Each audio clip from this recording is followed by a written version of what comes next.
Hey guys, welcome to Daily Screen. Yap, akhirnya trailer perdana dari Blue Beetle dirilis juga. Sesuai dengan janji mereka akan merilis trailernya di Monday. Jadi kita juga sama Senin, cuma Seninnya itu agak maleman. Nah, sekarang kita baru sempet untuk nonton dan juga nge-reaction trailernya. Karena jujur gue agak sedikit kena spoiler, tapi nggak masalah lah. Tapi secara keseluruhan gue belum nonton trailernya dan gue sangat excited. Ada banyak sekali teman-teman yang antusias dengan Blue Beetle ini, bahkan trending di mana-mana. So, langsung saja kita saksikan dulu dan setelah itu kita akan review sedikit terkait dengan trailer dari Blue Beetle ini. Langsung saja kita ke layar, let's go. Rumah mewah, Mr. Reyes, Jamie Reyes.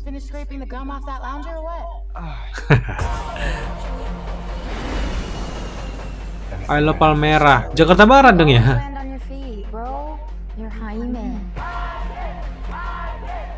Fun ya.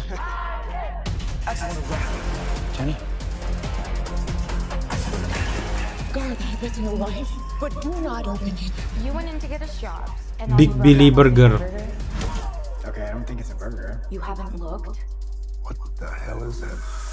Scarabnya guys. Moon Knight ini mah, jadi Moon Knight. Oh.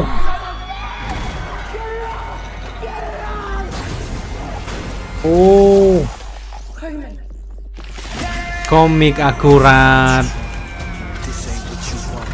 Tapi kalau di komik dia tidur ya.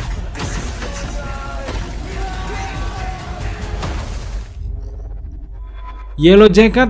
Wah, bukan. Tapi ada kayak Spider-Man juga ya.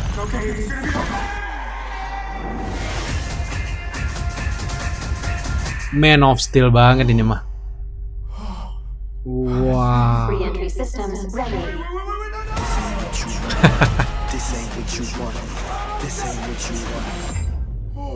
Fun ya. Cerah yang ini guys.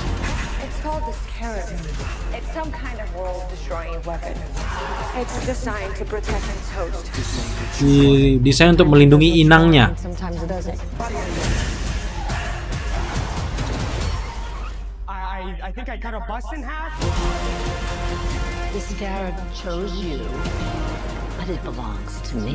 Oh, ini villainnya ya.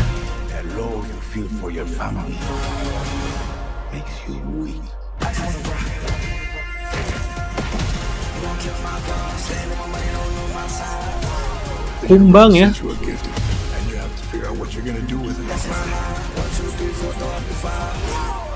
Whatever you can imagine, I can create. Oh, wibu. Wibu. Nice choice.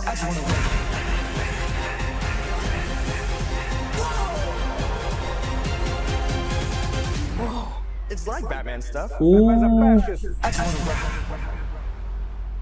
Itu ada base campnya ya. Tadi ada beberapa kostum tuh, menarik banget tuh. Yap, jadi kita udah selesai menyaksikan official trailer. Sebenarnya gue sempat ngeliat cuplikan-cuplikan tapi belum yang full. Tapi jadi ekspresi gue tuh nggak yang kaget, wah kayak orang baru lihat. Tapi gue sempat lihat beberapa cuplikan-cuplikan dan itu keren banget. Tapi nggak mengurangi excited gue untuk menyaksikan trailer ini.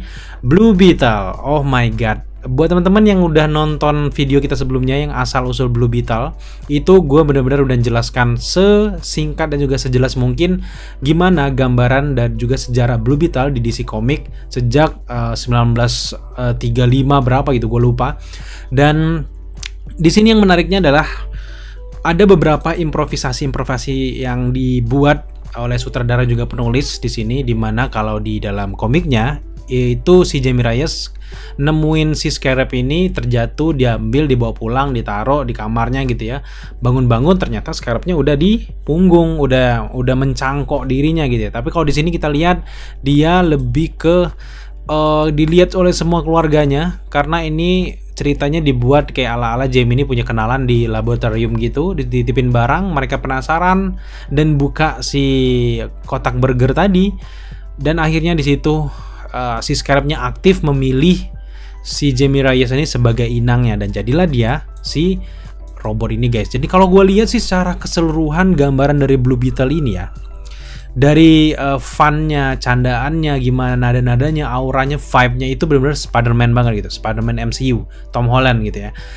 Kemudian dari kostumnya pun mirip kayak Spider-Man ya, walaupun nggak mirip-mirip banget. Dan Power Rangers juga agak sedikit mirip, dan Yellow Jacket juga mirip, agak ganti warna aja. Jadi untuk bentuk familiar gitu. Gue nggak ngomong ngopi, bukan mengcopy. Justru ini kan karakter udah lama, udah dari 1930-an gitu udah ada. Jadi siapa yang sebenarnya terinspirasi gitu ya. Tapi ini kan baru muncul versi live action, pas nggak bisa disalahkan buat teman-teman yang belum kenal. Mungkin wah ini kayak Blue Jacket, kayak Power Rangers gitu ya. Tapi kalau Power Rangers enggak juga gitu ya. Dan agak jauh juga gitu ya. Dan tadi gue juga scene favorit adalah ketika dia membentuk samurai gitu, sword. Itu lucu banget tuh, kayak anime gitu ya. Dan menarik banget sih, ini film fun. Dan gue sebenarnya Blue Beetle ini bukan kayak film utama yang wajib tunggu gitu, udah masuk waiting list. Enggak di waiting list. Ternyata ini fun banget. Gue jadi optimis untuk MCU kedepannya. Tapi kan ini Blue Beetle projectnya itu dikerjakan sebelum si Bapak Gunawan itu masuk ke DC Universe ya, James Gunn masuk ke DC Universe. Jadi pertanyaannya sekarang adalah apakah James Gunn bakal mempertahankan Blue Beetle ini di universe-nya atau di Elseworld? Nah, itu yang masih menjadi pertanyaan. Kalau ngelihat cerahnya kayak gini, gue yakin sih James Gunn, kalau filmnya juga sukses, kayaknya bakal dimasukin ke project James Gunn juga gitu ya. Apalagi si Blue Beetle ini kan punya banyak keterkaitan dengan superhero DC lainnya. Salah satunya Shazam, Spectre. Itu kan cikal bakal si Blue Beetle ini si Jamie Reyes bisa jadi Blue Beetle ini, itu karena Shazam dan juga Spectre ini berantem di Rock of Eternity. Akhirnya terguncang-guncang lah tuh Rock of Eternity, yang membuat Scarab ini jatuh ke bumi, jatuhlah ke Texas, ke tempatnya si Jamie Reyes, dan Jamie Reyes ambil, plek, akhirnya berubah kalau di dalam komik. Karena kalau di sini itu agak sedikit diimprovisasi. Di sini bedanya adalah si Jamie Reyes ini punya teman yang namanya Jenny yang kerja di laboratorium, dan ini gue mengingatkan gue dengan adegan labnya si Spider-Man yang versi Tobey Maguire, di mana dia mulai masuk ke lab gitu ya. Dan puncak ilmunya tuh puncak gadgetnya itu kan ada di sini juga, sama kayak yang ada di Spider-Man. Kurang lebih familiar lah kisahnya yang dibuat mereka ini. Dan menariknya adalah gue penasaran dengan sosok Jenny ini guys. Jenny ini entah kenapa agak sedikit, gue yakin dia ini punya keturunan atau garis keturunan dengan Blue Beetle generasi sebelumnya, karena dia paham betul dengan teknologi ini. Dan ada beberapa cuplikan tadi yang memperlihatkan ada 2 kostum yang nganggur dan 1 mannequin yang gak ada kostumnya. Dan bisa jadi kostum yang mannequin 1 lagi dipakai oleh Jamie Reyes ini, dan kostum yang 2 itu adalah kostum generasi sebelumnya dari Blue Beetle. Kalau kalian udah nonton video kita asal-usul Blue Beetle sebelumnya pasti tahu lagi ya. Blue Beetle itu punya pemegang pewaris dari Scarab ini. Yang pertama itu namanya adalah Dan Garrett. Kemudian setelah Dan Garrett selesai, diwarisi lagi, Scarab ini pindah ke inangnya yang namanya Ted Kord. Setelah Ted Kord, barulah di generasi yang paling baru itu adalah Jamie Reyes, yang itu diterapkan di film yang terbaru ini. Kalau Jamie Reyes itu kostumnya lebih canggih, lebih kayak masa kini, future. Tapi kalau untuk di si Ted Kord, kemudian juga Dan Garrett itu agak lebih klasik, wajar sesuai dengan zamannya gitu guys. Dan di sini ada banyak sekali sih Easter egg dari Dan Reyes dan juga Ted Kord gitu ya. Semoga ke depan ada diberikan silsilah gitu ya.